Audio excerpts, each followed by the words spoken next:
Hey guys, welcome back to my channel and welcome to day 2 of 13 days of Booktober.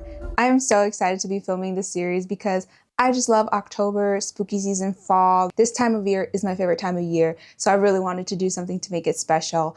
And now we are on day 2. Today's video is going to be me reading thrillers and horrors for the week. I went through my TBR to decide what books I thought would fit this pretty well, so I picked out 3 books that I'm going to be reading for the week. The first one is Jennifer Hillier's The Butcher. This one has been on my TBR for quite a while, so I'm really excited to get to this. We are following a serial killer, so I feel like something about that is giving like slasher film kind of vibes, maybe? I don't know. But I've heard a lot of great things about this one, and Jennifer Hillier is a great author, so I know this one's going to be perfect. Next, of course, I had to toss in a Darcy Coates book because you guys know I love Darcy Coates, so I'm going to be reading Gallows Hill.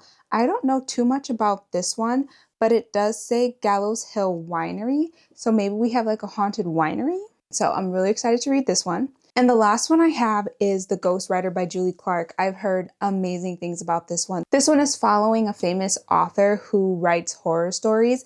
In his childhood, he had something very traumatic happen to his siblings, and he was the only one to survive, so a lot of people think he might have had something to do with it. He asks his daughter to ghostwrite his last book, which she thinks is going to be a horror story, but it turns out he's ready to do a tell-all about what happened all those years ago to his siblings. And something about this sounds like it's going to hit. I know this is going to be twisty, and I'm ready. I just read a Julie Clark book that I ended up really enjoying, so I'm super excited to dive into another book by her, but I'm very excited. These are the 3 books that we are going to be reading this week. I just have a feeling that they're going to be the perfect thriller horror books for this week. So I think the first book I'm actually going to start with is Gallows Hill. I am kind of in a more spookier mood, and I definitely think this one is going to give the most spooky vibes of all of them. So I'm going to start reading this book, and I will be back with some updates when I start it.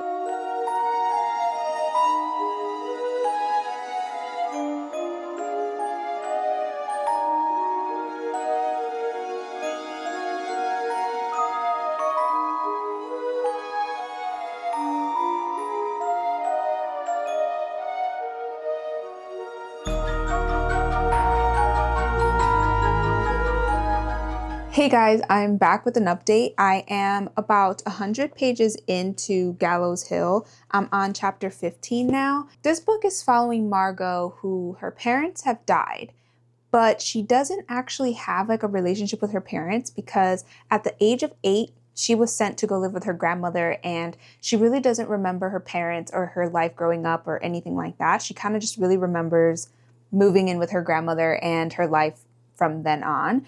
She has no idea why her parents decided they didn't want her anymore, why she was sent to go live with her grandmother, and why her parents never tried to reach out to her in that time.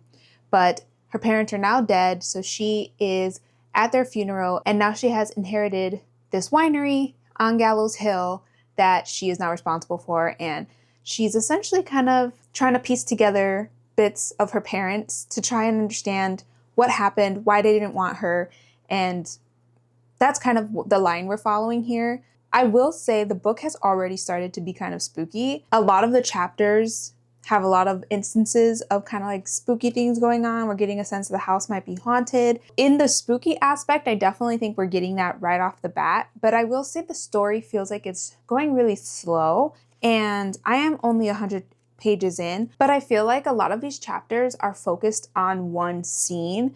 So Margot, like I said, has inherited her family's house, so now she's living there or she's staying there, and I kid you not, maybe 4 chapters had to do with a haunted experience that she was having inside of the house. So I kind of wish the pacing was a little bit faster. So far, we're 100 pages in, and we've only experienced the one day.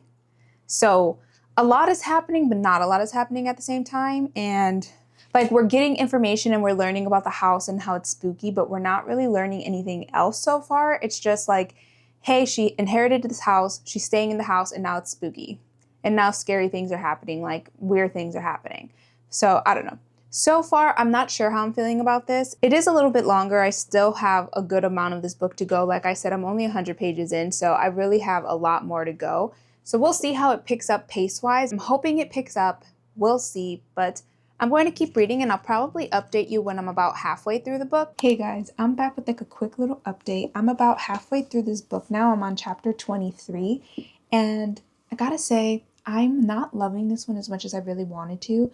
I think it's the pacing for me. It's very slow. I'm on page 178 and I feel like this whole thing is like a span of 2 days. It's her arriving one night in there, the next night in there, and now we're on like her third day. The one thing that's keeping me hooked is the scary aspect of this. I feel like from the very start, the book is immediately giving you the scary vibes that you're looking for in like a haunted house, haunted gallows. I definitely think the scary aspect is there, but the story is just lacking for me. I don't find myself interested as much in actually what's going on. So it's reading a little bit slow for me. It's just kind of boring. I don't find myself caring about the story. I don't really care about the answers that she's looking for, why the place is haunted, stuff like that. So I'm not sure where this is gonna sit. Right now, it's pretty much like at a 3-star. I am, like I said, halfway, so I'm hoping that the last half of this book is where a lot of this is going to pick up. I love Darcy Coates, so this one is just not giving me the Darcy Coates feeling that I usually get with her books, which is a little unfortunate, but we'll see how this one ends up sitting at the end of it. But I just wanted to quickly update to kind of like share my thoughts, but I am going to keep reading and hopefully come back with some updates, some positive updates.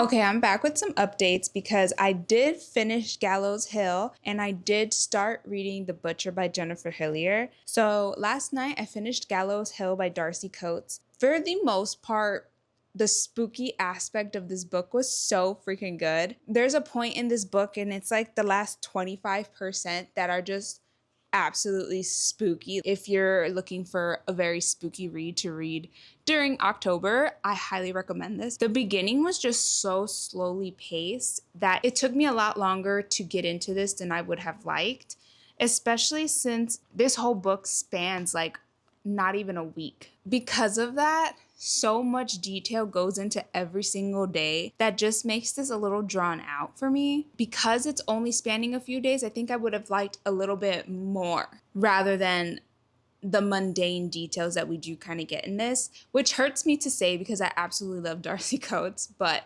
this one just didn't really hit the mark for me in that aspect. And I usually don't mind so much a slow burn, but I want there to be something to keep me engaged, keep me going. And it does take about halfway through the book before things start really picking up and we start seeing things that are just like kind of crazy. Like the scariness does start happening right away, but it's not until like halfway when things start really picking up and the story really gets going. So I don't know.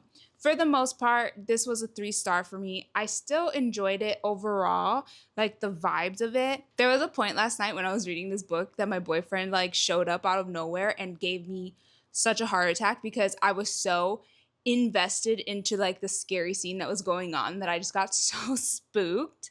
So this will deliver in that aspect. You will get spookiness from this, but I will say just like overall, the plot of the story just fell a little flat for me. Even the ending just wasn't that exciting for me. Like overall, I wanted more from this and I feel like this book could have delivered a lot better, but it didn't for me, and that's okay. I still had a good time reading it. I still got the spooky aspect that I wanted to when I grabbed this book. She's really good at writing spooky scenes that will definitely get you on edge. So I definitely still recommend this for Halloween time. Like if you're looking for a spooky haunted house kind of like vibe, you're definitely going to get that in this. But I do still want to read more of her backlog. She has so many books and this one is just one in a list of a million. So I definitely want to keep going. This is like her entire backlog. And I'm currently reading her Black Winter series, so I have Voices in the Snow and Secrets in the Dark read, but I still have to read Whispers in the Mist and Silence in the Shadows.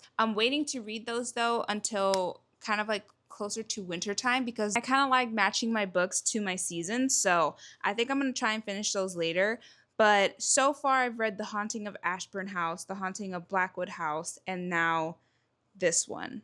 So Definitely have so many more to get through because she has such a backlog, but still recommend because I love Darcy Coates and this book is going to deliver in the spooky aspect. But I did pick up The Butcher by Jennifer Hillier because I kind of wanted something a little faster paced, and I think I really want to save The Ghostwriter for last because I just have a feeling that one is going to be so good. But I started Jennifer Hillier's The Butcher. I am currently on chapter 6, which is about page 46. So I'm still super early in, but so far I'm already really liking this. It's already so fast paced and it's so much fun already. I really love like a true crime kind of vibey book, and that's what this is giving because we are following a serial killer. We're kind of getting 3 POVs in this so far from what I'm gathering. I'm still very early into this. We have 3 different POVs that we're following. So we're following the chief, who is the one that caught the butcher. We're following Matt, who is the grandson to the chief who caught the butcher. And we're following Sam, who is the girlfriend to Matt. And we're kind of like getting their different perspectives. So this story is kind of following 2 storylines that are still connected. So Sam's mother was killed when she was 2 years old, and she believes that her mother was a victim of the butcher. But the problem is her mother was killed 2 years after they caught the butcher. So the police are writing her mother's murder off as essentially like a copycat. But to her, it doesn't really make sense because why would you copycat a serial killer that's already killed? It kind of seems like there's no point to that. So she thinks that the guy that they claimed was the butcher was not actually the butcher, and she thinks that he's essentially still out there. Matt is Sam's boyfriend. He moves into his grandfather's house and he starts uncovering some secrets that kind of intertwine with Sam's trying to figure out more about the butcher case and her mother's murder, given that his grandfather was the lead chief that caught the butcher. I feel like I did a really bad job explaining that. But in essence, everybody's connected here and we're trying to piece it all together. But so far, like I said, this is hitting very well. It started off with a bang. It's already super fast paced, which I'm really liking because in comparison to Gallows Hill, this one, I already didn't want to put it down, but I had to go to the grocery store, so I had to put it down. But I'm on chapter 6. I can't wait to keep reading. So I think I'm going to read some more and probably come back with some updates when I get a little further into this, because I'm definitely probably going to be able to explain the plot of this a little bit better then. But I hope what I said earlier made sense. That's my update. I will be back when I get a little further into The Butcher.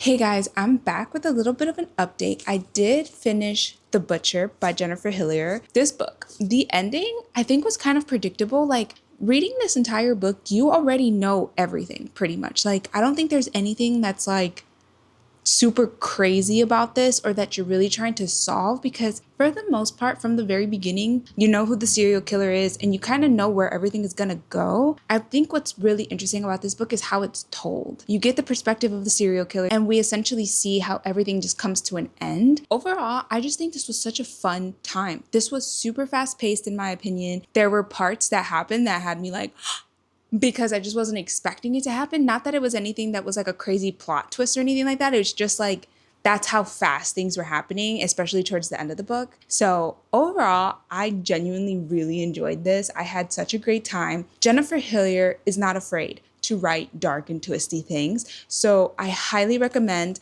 that if you want to pick this book up, definitely read the author note that's in the front, because she does lists what this book is about. She lists triggers. So if you have triggers that you're just not comfortable reading about, I really do recommend you taking a minute to read that before you dive in, because this book can get dark. But if you're looking for a fast-paced thriller and you're not triggered by darker topics, I highly recommend this one, because this one was just such a crazy ride, especially if you like a serial killer POV in your stories. So this was honestly so much fun. I think I landed on a 4-star for this one. But after that, I did end up starting The Ghostwriter by Julie Clark. I'm about 118 pages in, so I'm on chapter 14, which is like a good amount of the way through. I'm not halfway yet, but I'm almost to halfway through this book. And so far, this is really interesting. It is a slower paced book compared to The Butcher, which right off the bat was going so fast. I felt like I was flying through that one. This one is taking like a slower tempo, but not in a bad way. I am still really enjoying it, and I'm curious to know where this story is going to take us, because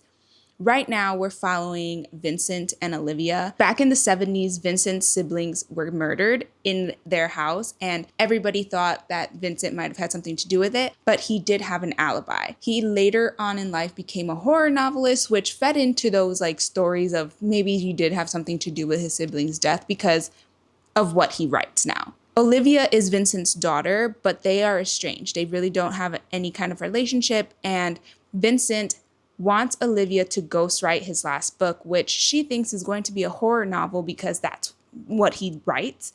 But turns out he wants to do a memoir. He wants to do like a tell-all of what happened back in the 70s when his siblings were murdered.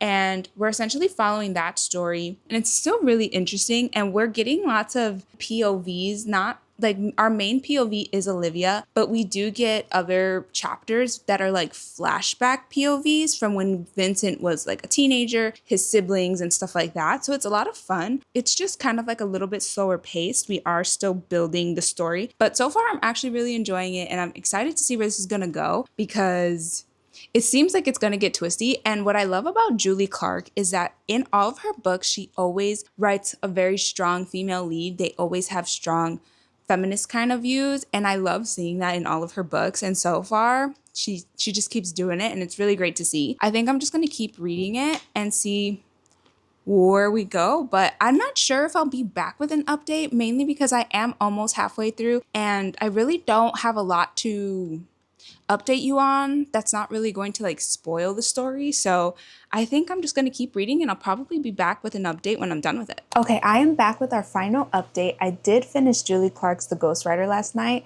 and I really enjoyed this. So sorry if you can hear like the noise that's happening outside my house. They're doing construction, so I do apologize if you could hear that in the mic, but I did finish this book yesterday and I really enjoyed it. I do want to say that this is a slower burn, and this story is told in a past-present timeline, which I think was done so well. We get a past timeline that's told in 2 different POVs, and our present timeline, we're following Olivia the entire time and her working with her father and stuff, but it's the present timeline.